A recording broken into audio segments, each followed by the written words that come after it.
বাংলাদেশের স্বরাষ্ট্র উপদেষ্টা জাহাঙ্গীর আলম চৌধুরী এর মেয়ে বাস্তবে কত সুন্দরী জানেন কি? তার আসল পরিচয় এবং কত বড় অভিনেত্রী সে জানলে চমকে যাবেন। তাই বিস্তারিত জানতে ভিডিওটি না টেনে শেষ পর্যন্ত দেখতে থাকুন। সুপ্রিয় দর্শক, জাহাঙ্গীর আলম চৌধুরী জন্ম 2রা ফেব্রুয়ারি 1953, বাংলাদেশের অবসরপ্রাপ্ত একজন সেনা কর্মকর্তা ও বর্তমান অন্তর্বর্তীকালীন সরকারের উপদেষ্টা।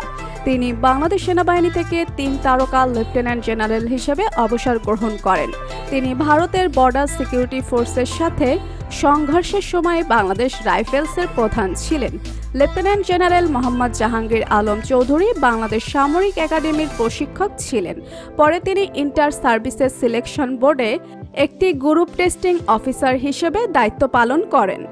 তিনি ডিফেন্স সার্ভিসেস কমান্ড এবং স্টাফ কলেজে এবং ঢাকা ন্যাশনাল ডিফেন্স কলেজের স্নাতক। তিনি বাংলাদেশ সেনাবাহিনীর সাবেক প্রিন্সিপাল স্টাফ অফিসার ছিলেন ও একই সময়ে তাকে কোয়ার্টার মাস্টার জেনারেল পদে উন্নীত করা হয়।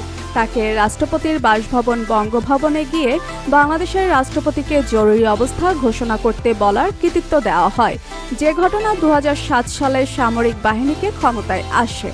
জাহাঙ্গীর আলম চৌধুরীর জন্ম 2রা ফেব্রুয়ারি 1953 এবং 1975 সালে তিনি বাংলাদেশ সেনাবাহিনীর আর্টিলারি কর্পসে কমিশন করেন।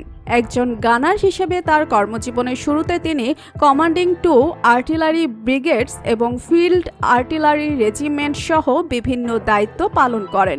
তার ব্যক্তিগত জীবন নিয়ে কথা বললে তিনি বিবাহিত, স্ত্রীর নাম হলো লাইলা আরজু। দম্পতির 2 সন্তান আছে, এক ছেলে ও এক মেয়ে। তাদের ছেলে হলেন ডক্টর রিশা চৌধুরী রবিন আর মেয়ের নাম রাসনা চৌধুরী লিজ। তার মেয়ে বিবাহিত এবং 2 সন্তানের মা। সে তার পরিবার নিয়ে বাহিরের দেশে থাকে। তো প্রিয় দর্শক, উপদেষ্টা জাহাঙ্গীর আলমকে আপনাদের কাছে কেমন লাগে এবং আপনাদের তার মেয়েকে নিয়ে কি মতামত অবশ্যই কমেন্ট করে জানিয়ে দিন আপনাদের মতামত। আর ভিডিওটি ভালো লাগলে একটি লাইক দিন এবং বিনোদন জগতের সকল ধরনের আপডেট পেতে আমাদের চ্যানেলটি সাবস্ক্রাইব করুন। ধন্যবাদ।